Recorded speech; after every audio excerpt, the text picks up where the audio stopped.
Give it a break. This is what he does at night.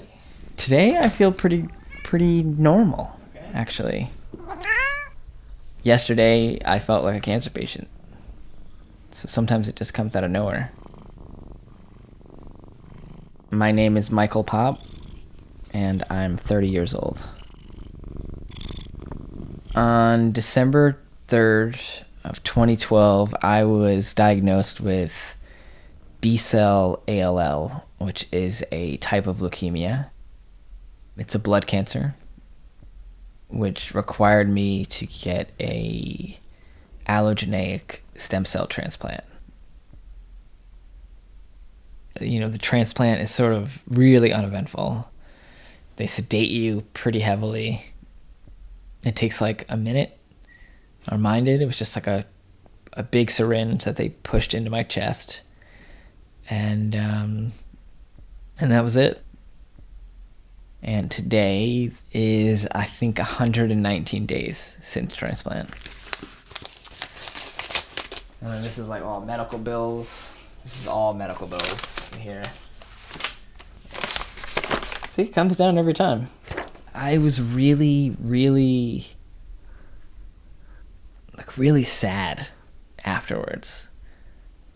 I just felt really alone and really sad and very confused. And I don't really know where it came from. It was just sort of there. And it was just, and then it was really there. And then at some point, I stopped being sad. I think this was like day plus 13. And I decided I wanted to get out of the hospital. Like immediately. You see any cats? There's our fridge that looks like it's not a fridge. Jackie bought me these for my 100th. They're half-pound Reese's peanut butter cups. Have you ever seen a half-pound Reese's peanut butter cup? I thought that if your transplant went well and you made it to 100 days, that you were cured of cancer. And then when I got closer to transplant, I was told by the doctors that that's not really the case. And I think my percentage was like 30% chance of recurrence. So 70% chance of a normal, healthy life, which is pretty good. 70 is pretty good.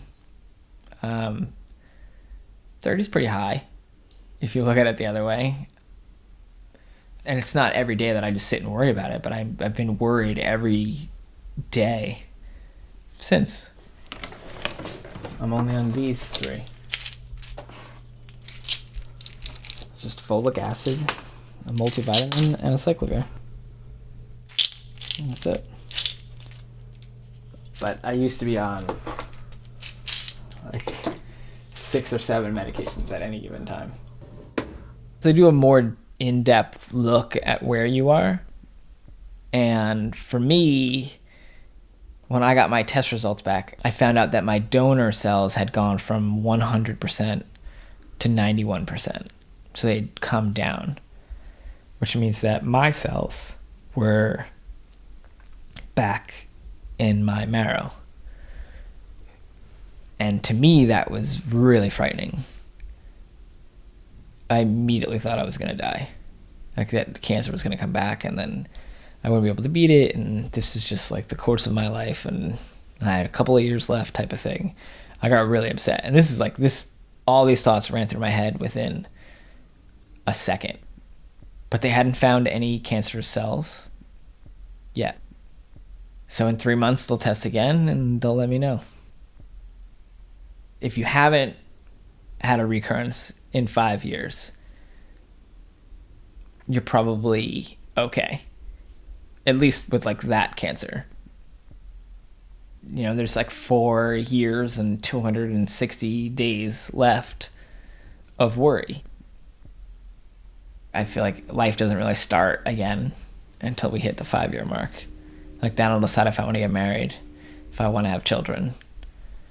So the camera's range. I like these old range finders.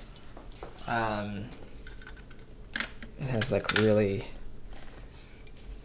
like the it's got like a ground glass viewfinder, so if you look down when you focus, you can like see it, and then when you wind, I guess it's already wound, when you pull it back, it like comes back into focus. So it's a cool camera, but it's not a very good functional body.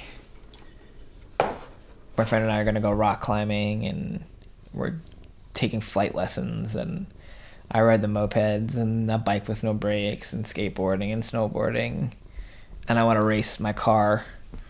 Like, I'm trying to get it on the track. Like, I just want to go like 100 miles an hour. I don't want to live with the assumption that there's always going to be more time. I mean, there very well may be, and that'd be awesome. But like, none of us know that. It's like, if you want to do something, there's no point in waiting. And like every winter, I would be like, oh, I'll snowboard next year. It's not that big of a deal. Or I'll skate later. It's not that big of a deal. And then, 5 years goes by. From now on, that's not how I do business.